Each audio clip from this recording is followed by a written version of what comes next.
Thank you very much, Madam Deputy Speaker. And I rise to speak to new clause 12 and 13. We are all fully aware that the Government has declared its intention to introduce a new £2 maximum stake on fixed odd betting terminals. As has been documented already this afternoon, getting them to the stage has not been easy, but thankfully they have seen the light. And after considerable cross-party pressure, the Government have also agreed that the date of implementation will be in April 2019. This is extremely welcome news, and it came about because the Government was forced to look at the evidence gathered by the APPG on FOBTs and not rely on the flawed KPMG report that was steered by the bookmakers' own parameters.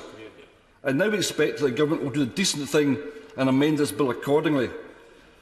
This would not have happened without the superb work and commitment of the Honourable Member for Swansea East, the Right Honourable Member for Chingford and Woodford Green, and the Right Honourable Member for Chatham and Aylesford. Which brings us nicely to new clause 12, which I move formally. A review of public health effects on gaming provisions. It is not that long ago that gambling was restricted to on-course and off-course bookmakers. Of course, other types of gambling existed, but for the majority of people, casinos were the stuff of James Bond movies, while bingo and the football pools were once a week and deemed to be sociable and aspirational. Over time and with the advent of new technology, the face of gambling has changed. Through our mobile phones, we have access to gambling 24 hours a day, every day of the year. The first and most obvious outcome of that is there is no cooling off period. Gamblers caught up in the heat of the moment will not run out of races or be asked to leave the premises. Quite the reverse. Pernicious advertising with offers of free spins and money-back guarantees are used as bait to lure the most vulnerable gamblers, and eventually many are hooked. When I googled Gambling Clinics UK, the first two hits on the list were not organisations offering me help, but paid-for adverts for casino sites. Certainly. I'm very grateful for him giving way, and he's making a very powerful point. I didn't want to interrupt him mid-floor. But would he add to that list of problems the misuse of gambling accounts? And this needs to be looked at, because gambling accounts are misused so that people become addicted. And when people fall away and manage their addiction, then they're dragged back in through gambling accounts, and this ought to be something that this House considers. Absolutely agree. And the second point to that is that dormant betting accounts lie there with money in them, which we cannot access. If that money could be released and freed up for gambling care, there's more money into the pot to do some good. Meanwhile, our TVs are haunted by advertising aimed at the most vulnerable. We even have products aimed at grooming children to the next generation of gamblers. The gambling industry has to ask itself some very serious questions around its marketing strategy. I would like to thank Hamley's Toy Store for moving swiftly to remove a product deemed undesirable from their shops across the UK when I brought it to their attention. Our children must be protected. For the majority of adults, gambling is fun. Certainly. For giving way. I want to thank him for all the work that he's done as part of the APPG. Does he share my concern about the number of apps aimed at young children which are effectively based around the concept of gambling, whilst they're not what maybe he and I would consider to be gambling? The sort of behaviour and the risk-reward elements of it seem to ingrain that behaviour from a very, very young age, which is deeply concerning. Particularly disturbing when you know that people are sitting back designing these apps in precisely that manner. They know exactly what they're doing, but don't seem to have any conscience will stop them from doing so. But for the majority of adults, gambling is fun, if it's under control. Many people can set a limit and not go beyond it. While I would pay for a ticket for a concert or a rugby match, their chosen form of expenditure for entertainment is gambling, and I'm not questioning their choice. However, when we offer a licensed product that has the potential to damage the customer, we need to take steps to ensure that the possibility of damage and the consequences of that damage are as limited as we can possibly make them. Gambling-related harm caused by an addiction to gambling is as much a public health issue as damage caused through drugs and alcohol. Yes. It is not always seen that way. Often people... Certainly.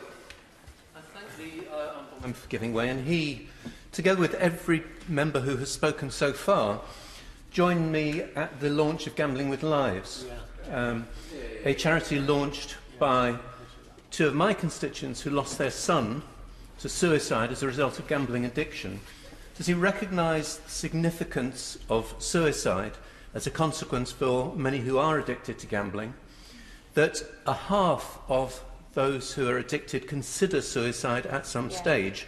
So within the range of public health issues, it simply underlines the powerful points that have been made by every member so far. Categorically agree with your member's sentiments there.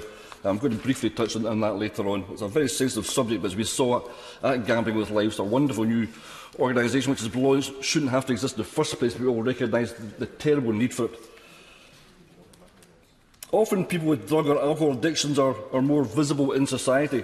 Problematic gamblers often seem to be living perfectly normal lives, even to those closest to them. And yet we know that suicide due to gambling debt and or addiction is all too common. A report issued by Gambling... Sorry. Point. I think it is also worth remembering that it is actually on Thursday will be the anniversary of Jack Ritchie taking his own life, and therefore I think it's really important that we do think about the importance of suicide within this debate, and it's certainly one of the things that drove my position for many years. Thank you for making that point. A report issued by the Gambling Commission in August 2017 found that more than 2 million people in the UK are either problem gamblers or at risk of addiction. The number of over 16s deemed to be problematic gamblers has grown by a third in 3 years, and at-risk gamblers are most likely to be aged between 16 and 24. The National Problem Gambling Clinic, for there is only one, is based in Fulham under the watchful eye of Henrietta Bowden-Jones. I have visited the clinic, but I wonder how many ministers with responsibility pertaining to gambling have. I believe the Secretary of State for Health, or the Right Honourable Member for West Suffolk, has, and all credit to him for doing so. The evidence is out there, but we must go looking for it. GamCare tell me there are plans to create a gambling clinic in Leeds, and I applaud that. We would hope that such a network could be built across the UK. Which brings us to funding. The current funding model is not adequate or robust enough. Relying on a voluntary levy means that planning long-term is, ironically, a gamble. The practicality of a statutory levy must be investigated, and realistic sums of money must be guaranteed if we are to take the necessary action to support and guide those affected by problematic gambling. And finally, Madam Deputy Speaker, the new legislation around fixed odd betting terms is proof that with the proper evidence, a little persuasion and the desire to do the right thing, then this government can improve the situation. That is why the SNP are calling for a review of the public health effects of gaming provisions and a report to be laid before the House of Commons within 6 months. Only by gathering valid data from independent sources can the government take an evidence-based approach to gambling legislation and thus ensure that the industry can continue while fulfilling their moral duty to protect vulnerable gamblers.